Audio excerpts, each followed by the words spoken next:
ആകാശവാണി നമസ്കാരം. പ്രത്യേക വാർത്താ ബുള്ളറ്റിൻ വായിക്കുന്നത് Carol Thresiamma Abraham.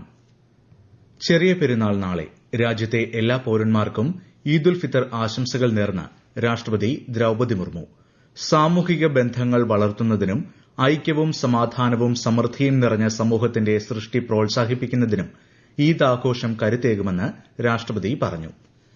Governor Rajendra Vishwanath അർലേക്കറും മുഖ്യമന്ത്രി പിണറായി വിജയനും സ്പീക്കർ എൻ ഷംസീറും മലയാളികൾക്ക് ചെറിയ പെരുന്നാൾ ആശംസകൾ നേർന്നു. കനിവും സാഹോദര്യവും ഈദ് ആഘോഷത്തിൽ മാത്രമല്ല ജീവിതത്തിലും മാർഗ്ഗദീപമാകട്ടെയെന്ന് ഗവർണർ ആശംസിച്ചു.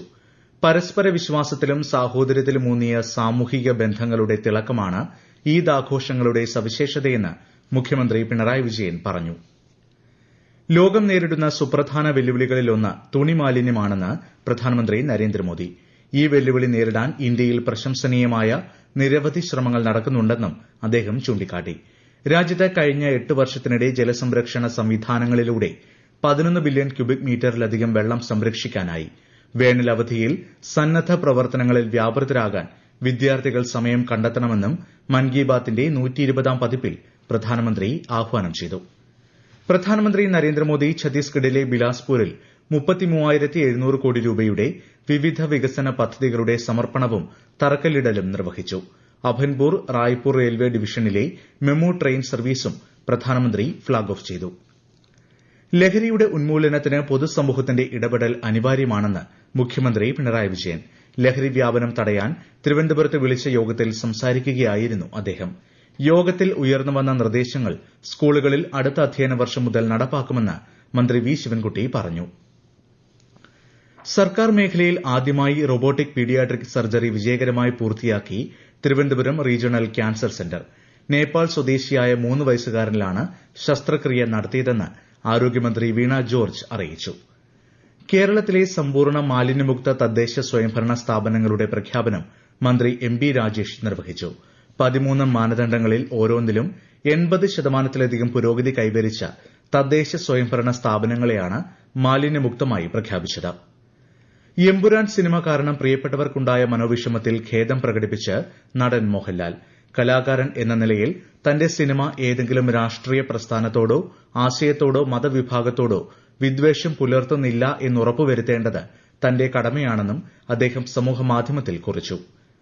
സംസ്ഥാനത്ത് ചിലയിടങ്ങളിൽ നാളെ ഇടിമിന്നലോട് കൂടിയ മഴയ്ക്ക് സാധ്യതയെന്ന് കേന്ദ്ര കാലാവസ്ഥാ വകുപ്പ്. അതേസമയം ഇടുക്കി, വയനാട് ഒഴികെയുള്ള ജില്ലകളിൽ കേന്ദ്ര കാലാവസ്ഥാ വകുപ്പ് ഉയർന്ന താപനിലയ്ക്കുള്ള മഞ്ഞ ജാഗ്രതയും പ്രഖ്യാപിച്ചിട്ടുണ്ട്.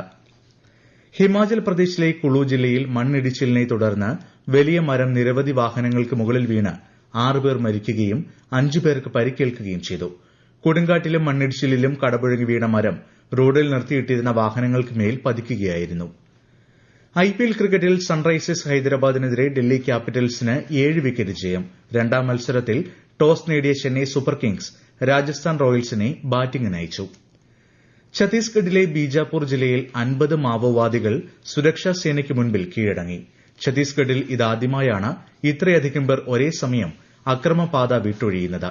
കീഴടങ്ങിയവർക്ക് 4 ലക്ഷം രൂപയുടെ ചെക്ക് അധികൃതർ കൈമാറി.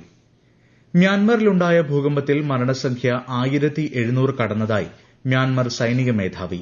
അവശിഷ്ടങ്ങൾക്കിടയിൽ കുടുങ്ങിയവരെ രക്ഷിക്കാൻ കൂടുതൽ സമയം വേണ്ടിവരുന്നതിനാൽ മരണസംഖ്യ ഇനിയും ഉയർന്നേക്കാം. നഗരപ്രദേശമായ മാണ്ഡലയ്ക്ക് സമീപം ഭൂകമ്പ മാപിനിയിൽ 5.1 തീവ്രത രേഖപ്പെടുത്തിയ ഭൂകമ്പം കൂടി രേഖപ്പെടുത്തിയിട്ടുണ്ട്.